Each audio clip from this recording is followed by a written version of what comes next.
Okay, my loves, in this reading, we will going to have love reading situation and channel the message from your person. Okay, before tayo mag-start, I would like to invite you to follow our other social media platform. And a reminder lang, my loves, isa lang po ang account natin sa ating TikTok. Okay, let's see the energy first. Okay, let's see the energy first. Tingnan natin.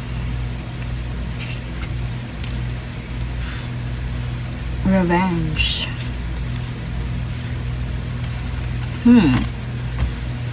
Payback. Okay, I hear, my loves, na you are dealing, or most of my collectives right now, they are dealing with someone na connected sa kanilang karmic family. So, pag sinabing ganun, meron silang mga responsibilities sa kanilang family na hindi nila pwedeng talikuran. Or sabihin natin, isa sa mga task nila is, alam niyo, yung hindi sila makawala doon sa kanilang family obligations. So, I also hear that. So, I hear, my loves, na dito, masasabi natin, di ba nabanggit ko kanina, karmic family, karmic ties. And you are dealing with that kind of relationship na mas committed sila sa family nila kesa sa love life na meron kayo. And pwede natin sabihin na medyo may pagka-traditional, pinalaki to ng mga magulang na narcissist, pwedeng ganon. Pero my loves, dito merong commitment issue to. When it comes to their family, parang kumbaga, sabihin na natin na hindi niya kayang i-let go ang kanyang family over this commitment, this relationship. Also, hearing na, my loves, there are justice coming for you. If ever na sinaktan ka ng pamilya nito, my loves, sinaktan ka ng kanyang inner circle, or sabihin natin kamag-anak, I hear na merong payback na paparating. I'm also hearing, my loves, na this one, you are dealing with someone na may gustong i-offer sa'yo, pwedeng plano, proposal, na parang kumbaga, hindi kinalaman sa pagpapamilya. I'm hearing, my loves, na parang, because of this medyo sneaky, medyo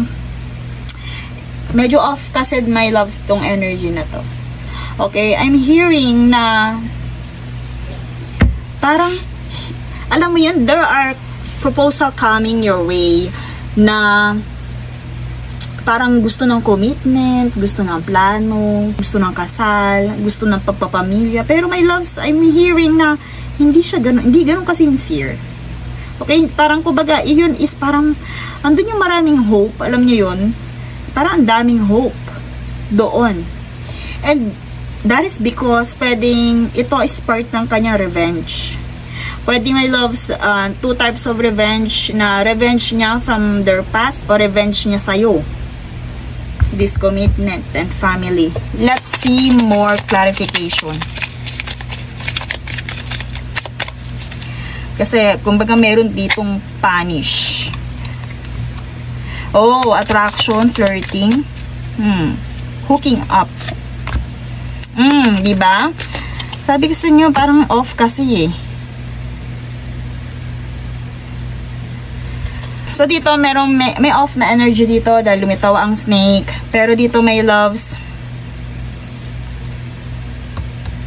I'm hearing, my loves nga, na there are someone na parang makikipag-flirt or pina-flirt ka, tinatempt ka, my loves. My loves, this is clearly, kagaya ng sinabi ko kanina, na merong payback because of someone na sabihin nating third party issue. Okay?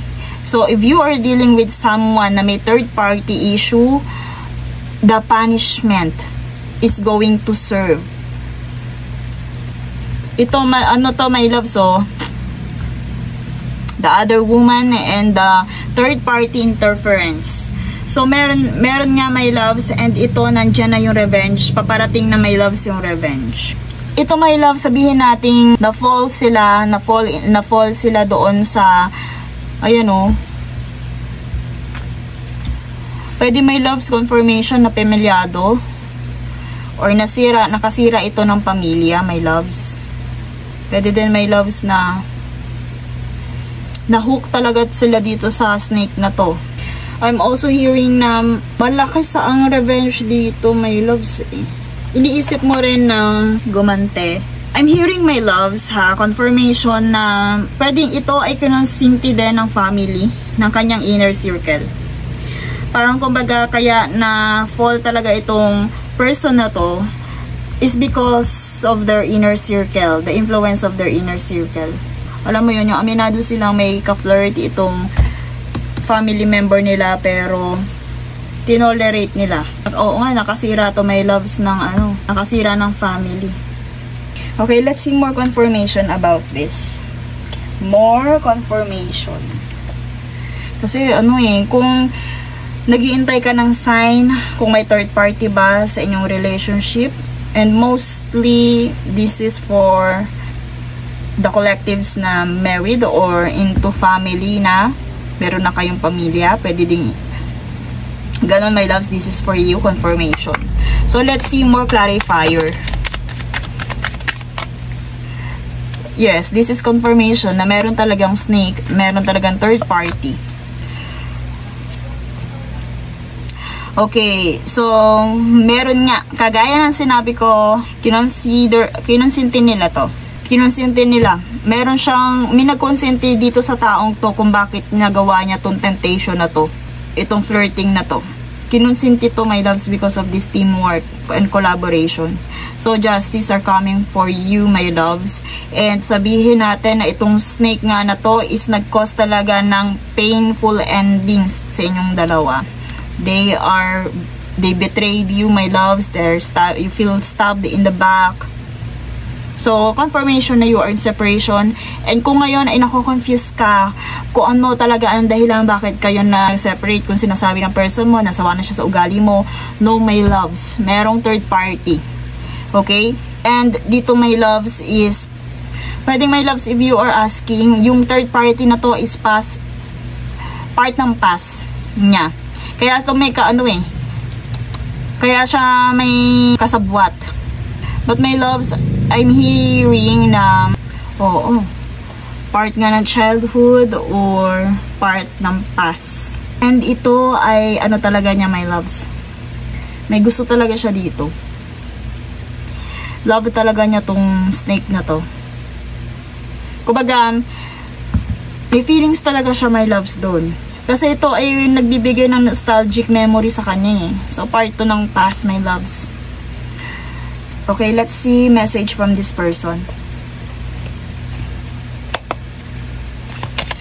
Maybe kaya nagkaroon siya ng mga kakampi or sabihin natin kasabwat na nagtago nito. Kasi part nga ng paso. Pwede ding sa reunion. Sa reunion niya to na na meet ulit. Okay. I feel the same way, my loves. This is how they feel right now. Okay. Look, my loves. Kagaya ng sinabi ko kanina, di ba? Pwede kang talagang ipag-offeran ng something or sabihin natin, propose on something na ganyan ang message niya. That part of their, sabihin natin, revenge nga. Pwede yan, my loves. So, dito, I hear na, di ba sinabi ko kanina, someone na, kumbaga ginagawa niya to para sa kanya revenge. And this is confirmation na pwede ding dahil dito sa kanyang past love. Okay? And my loves, pwedeng, hindi talaga naging totoo sa iyo yung nararamdaman eh. Parang napakatagal niyang makamove on sa taong to. Sa naging third party na to.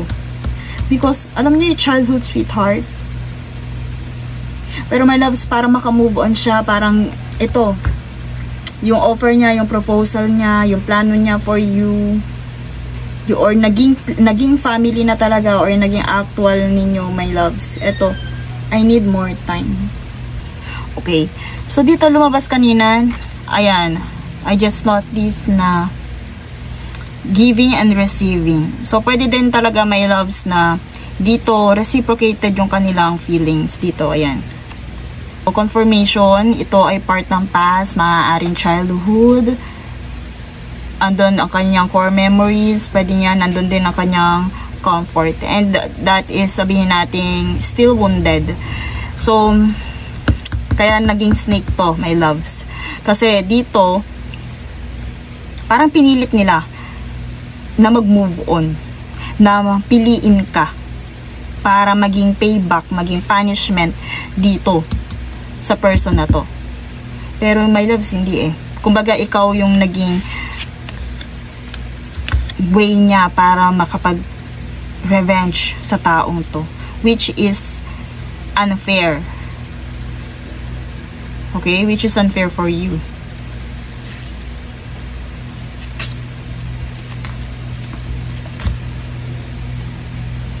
Okay, let's see message from their higher self. Okay, afraid. When you are not with me, I feel afraid. I am afraid to let you down. Once you get to know me, I don't want to disappoint you. So I am avoiding you. I have to overcome this and myself as you see me before coming forward already. My loves, right now, alam niya, malinaw na napakalaki ng kanyang naging kasalanan sa'yo. Alam niya, malinaw na meron siyang pagkukulang, my loves. Let's see advice. Pero maling-mali, my loves. Yung ginamit ka ng taong to para makapag-revenge. Oh my gosh. Confirmation, third-party situation nga, my loves. Oh. Ano ba yan? Ngayon lang yata nagsama-sama sa isang reading itong tatlong to. Pero other people may be interfering with these relationships and deeming its full potential. So meron talaga, my loves, and nothing has gone wrong. Trust the process. This connection is divinely timed. Yes, napakasakit isipin na yung taong minahal mo, pinaglaanan mo ng halos buong buhay mo ay hindi pa rin totally move on sa kanilang past.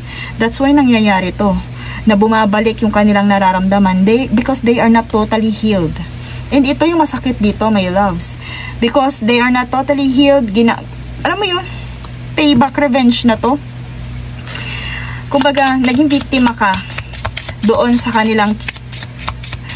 And even this person, sabihin natin naging biktima din siya ng unfinished love kasi naging third party sila sa love situation. So, don't pressure me. So, ngayon, my loves, is torn talaga to. Torn pa ang iyong person. They are afraid, they are torn. Pero, spirits wants you to know na you deserve so much better than this situation. Okay? Hindi mo kailangan, my loves. Ito is, sabihin natin, hindi tayo nag-sugarcoat dito. Talagang masakit, pero I also hear na hindi mo kailangan mag-stick dito. Very soon, clearly decide what you want, my loves. Clearly decide what you want. Let's see kung ano ang nakaabang talaga sa iyo for your love. Hindi man ito, hindi man yung taong to, ano na nag-aabang sa iyo sa love life mo.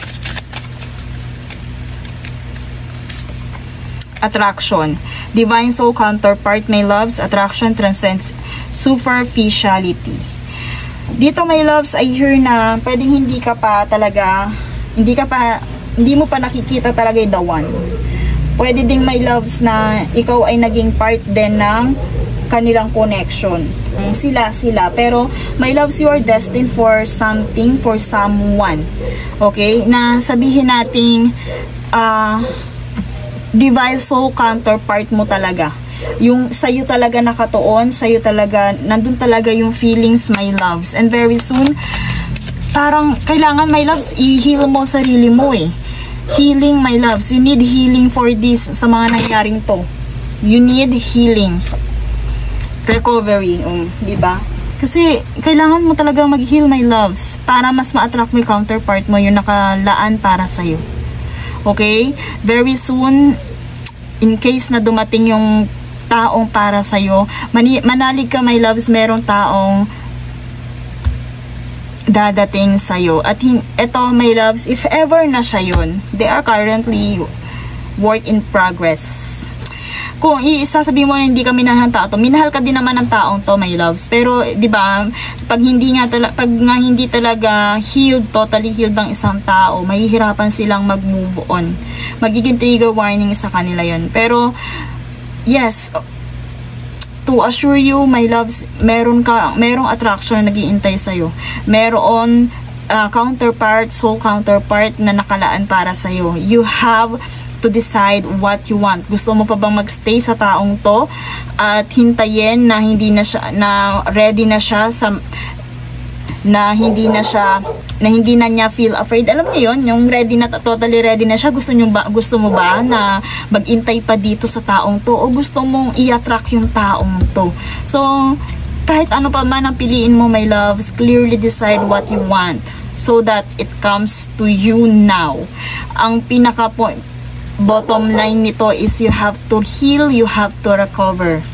Okay, and that's all for this reading. Thank you so much and see you in my next one.